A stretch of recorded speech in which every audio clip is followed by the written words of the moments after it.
Shalom, selamat malam Bapak Ibu Saudara. Dalam acara doa ini saya akan share dengan judul Ketika Bahaya Mengancam. Mari kita lihat di dalam Mazmur 57. Ada sebuah cerita bagaimana Daud lari karena kejaran musuh. Dan akhirnya dia selamat. Kenapa dia bisa selamat? Bukan karena dia pintar, bukan karena dia bisa menyembunyikan diri, bukan karena ada orang-orang yang menolong dia. Tapi yang terutama kita lihat kenapa Daud bisa selamat. Jadi saya ingin bicara tentang ketika bahaya mengancam. Mazmur 57 mulai dari ayat 1 firman Tuhan berkata, untuk pemimpin biduan menurut lagu jangan memusnahkan. Miktam dari Daud ketika ia lari daripada Saul ke dalam gua. Jadi Alkitab bilang jangan memusnahkan.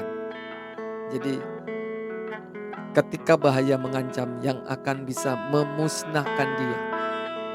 Kemudian Daud lari daripada Saul. Dia sembunyi dalam gua. Kita lihat apa yang Daud lakukan ketika bahaya mengancam. Ayat yang kedua Alkitab berkata, kasihanilah aku ya Allah, kasihanilah aku, sebab kepadamulah jiwaku berlindung.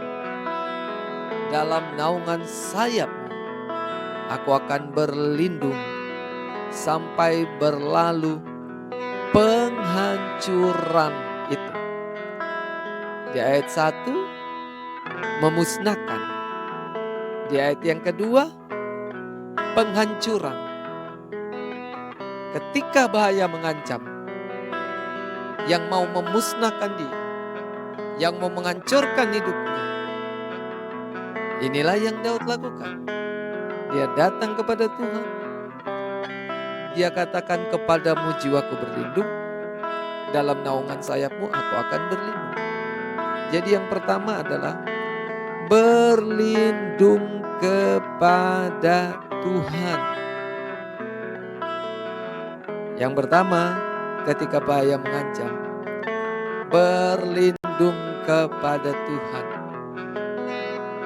Di dalam Mazmur 91 ayat 1 sampai ayat yang kedua, firman Tuhan berkata, orang yang duduk dalam lindungan yang maha tinggi dan yang bermalam dalam naungan yang maha kuasa, ayat yang kedua, akan berkata kepada Tuhan, tempat perlindunganku dan kubu pertahananku, Allahku yang kupercayai. Jadi ternyata Tuhan itu adalah tempat perlindungan kita yang dapat dipercaya. Kubu pertahanan kita, tempat perlindungan dan kubu pertahananku yang harus kita percayai.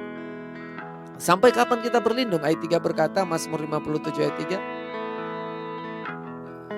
3. Aku berseru kepada Allah yang maha tinggi, kepada Allah yang menyelesaikannya bagiku. Mazmur 57 ayat 3. Kepada Allah yang menyelesaikannya bagiku. Sampai kapan? Sampai Tuhan menyelesaikan. Jadi seringkali kita berusaha sendiri. Kita berusaha menghandlenya sendiri. Kita berjuang sendiri. Tapi di sini Daud bilang, Allah yang menyelesaikannya bagiku. Percaya Bapak Ibu Saudara, ketika bahaya mengancam, kita datang berlindung kepada Tuhan, kita akan lihat Tuhan akan menyelesaikan semuanya. Seringkali kita stres, seringkali kita sangat tertekan, sangat terintimidasi dengan bahaya yang mengancam. Tapi firman Tuhan menjamin Tuhan akan menyelesaikannya bagi kita. Amin. Ayub 23 ayat 13 sampai 14. Ayub 23 ayat 13 sampai 14. Tetapi ia tidak pernah berubah. siapa dapat menghalangi dia? Apa yang dikehendakinya dilaksanakannya juga.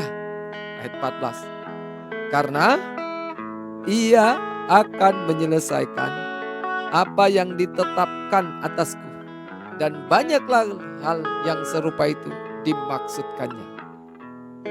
Jadi Alkitab berkata, kalau Tuhan sudah berkehendak atas hidup kita, tidak ada yang bisa menghentikan, tidak ada yang bisa mengagalkan. Tidak ada yang dapat memusnahkan kita, tidak ada dapat menghancurkan rencana Tuhan atas hidup kita. Tuhan sudah berfirman, dia pasti akan melakukannya. Dan ia akan menyelesaikan apa yang sudah ditetapkan atasku. Jangan takut ketika bahaya mengancam. Itu tidak akan bisa menghentikan kita. Itu tidak akan bisa menghalangi kita. Apalagi membinasakan kita. Tidak akan pernah. Selama kita berlindung kepada Tuhan. Yang kedua, di dalam ayat yang keempat, Mazmur 57. Kiranya ia mengirim utusan dari surga dan menyelamatkan aku. Nah, kita bilang kiranya ia mengirim utusan dari surga dan menyelamatkan aku.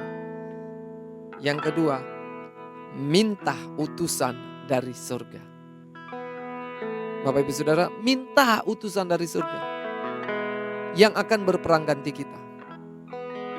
Siapa yang dimaksud utusan dari surga? Malaikat Tuhan. Di dalam Ibrani pasal 1 ayat 14, Alkitab berkata bahwa malaikat itu diutus untuk melayani mereka yang diselamatkan, yaitu orang-orang yang percaya. Jadi malaikat itu diutus untuk melayani kita. Di dalam Mazmur 91 ayat yang ke-10. Di situ dikatakan Mazmur 91 ayat yang ke-10. Ayat yang ke-11 mungkin coba. Sebab malaikat-malaikatnya akan diperintahkannya kepadamu untuk menjaga engkau di segala jalan. Jadi Tuhan akan perintahkan malaikat-malaikat itu. Untuk apa? Menjaga kita. Jadi ada namanya pelayanan malaikat. Jangan alergi Bapak Ibu Saudara. Ini tidak sesat. Memang malaikat-malaikat akan melayani kita. Dia diperintahkan untuk menjaga kita di segala jalan kita. Dan itu kita bisa lihat di dalam Alkitab. Kalau Bapak Ibu baca di Alkitab, ada banyak orang yang dijaga oleh para malaikat. Bahkan ketika Yesus bangkit, Alkitab berkata ada malaikat yang datang menggulingkan batu di dalam kubur. Sehingga Yesus bisa keluar. Jadi ini malaikat-malaikat sangat penting. Bahkan ketika suatu saat Petrus di dalam penjara, malaikat datang melepaskan dia dan memimpin dia keluar dari penjara. Di dalam Kisah Rasul kita bisa baca cerita itu. Ketika Petrus ada dalam penjara. Jadi malaikat Tuhan itu dikirim untuk melayani kita. Minta utusan dari surga. Jangan lakukan peperangan sendiri. Ini peperangan rohani. Biarkan Tuhan berperang ganti kita melalui malaikat-malaikatnya. Dan yang ketiga, apa yang harus kita lakukan supaya kita terbebas dari ancaman bahaya? Tetap bersyukur kepada Tuhan. Tetap bersyukur kepada Tuhan. Mazmur 57 ayat 8 sampai ayat yang ke-12. Mazmur 57 ayat 8 sampai 12. Hatiku siap ya Allah. Hatiku siap. Aku mau menyanyi. Aku mau bermasmur. Bayangkan Daud di dalam pelariannya, di tengah ancaman bahaya, dia tidak pernah lupa untuk terus berdoa. Dia tidak pernah lupa untuk terus bersyukur. Jangan bersungut Bapak Ibu Saudara. Jangan mengerutu, jangan ngomel ketika bahaya datang. Jangan panik ketika bahaya datang. Jangan padam iman kita ketika kita ada bahaya datang. Bangkit iman kita. Katakan, hatiku siap ya Allah. Hatiku siap. Aku mau menyanyi. Aku mau bermazmur.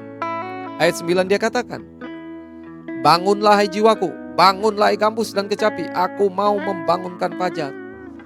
Bangun jiwa kita. Mungkin kita tertekan, mungkin kita terintimidasi. Tapi katakan, bangun hai jiwaku, bangun hai jiwaku. Bangun hai jiwaku, puji Tuhan. Ayat yang ke-10. Aku mau bersyukur kepadamu di antara bangsa-bangsa ya Tuhan. Aku mau bermazmur bagimu di antara suku-suku bangsa. Bersyukur kepada Tuhan. Bangun jiwa kita. Bersyukur, bermazmur kepada Tuhan di tengah kesilutan. Kenapa? Ayat 11, sebab kasih setiamu besar sampai ke langit dan kebenaranmu sampai ke awan-awan. Kesetiaan Tuhan itu sangat besar. Kasih setia Tuhan itu sangat besar. Ingat, kasih setia Tuhan atas kita tidak akan pernah padam. Dan kebenarannya sampai ke awan-awan. Kebenarannya yang sudah ditetapkan atas hidup kita jauh lebih besar daripada bahaya yang mengancam kita. Kebenarannya kekal selama-lamanya. Makanya ayat 12 berkata, tinggikanlah dirimu mengatasi langit ya Allah. Biarlah kemuliaanmu mengatasi seluruh bumi. Waktu kita tinggikan Tuhan, maka kemuliaan Tuhan akan mengatasi seluruh bumi. Waktu kita tinggikan Tuhan, maka kemuliaan Tuhan akan mengatasi masalah-masalah kita. Berapa banyak Bapak Ibu Saudara yang sedang dalam ancaman bahaya, yang ingin menghancurkan hidupmu, yang ingin memusnahkan masa depanmu, mungkin ingin menghancurkan keuanganmu, ingin menghancurkan keluargamu, ingin menghancurkan pelayananmu, ingin menghancurkan bisnismu, ingin menghancurkan masa depanmu. Datang kepada Tuhan, berlindung kepada Tuhan, karena dialah tempat perlindungan kita, kubu pertahanan kita. Dan minta, Tuhan, bukan kami yang berperang, biar malaikatmu datang dan membela kami. Terus tetap bersyukur dalam kondisi apapun. Jangan ngomel, jangan bersungut, jangan mengerutu. Jangan terintimidasi, jangan menjadi kecil kekuatanmu. Bangkit jiwaku, puji Tuhan, bersyukur kepadanya. Ada kuasa dalam pujian penyembahan Bapak Ibu Saudara. Yosafat memimpin orang-orang Yehuda berperang melawan musuh. Tidak dengan tentara, tidak dengan alat-alat perang, tapi dengan pujian penyembahan. Malaikat datang mengalahkan musuh-musuh mereka. Itu pun Bapak Ibu sudah lakukan dalam hidupmu, dalam keluargamu, dalam kesehatanmu, dalam keuanganmu, dalam bisnis, dalam pelayananmu. Bersyukur kepada Tuhan. Puji namanya. Kita akan melihat malaikat Tuhan akan datang dan memberi kemenangan pada kita.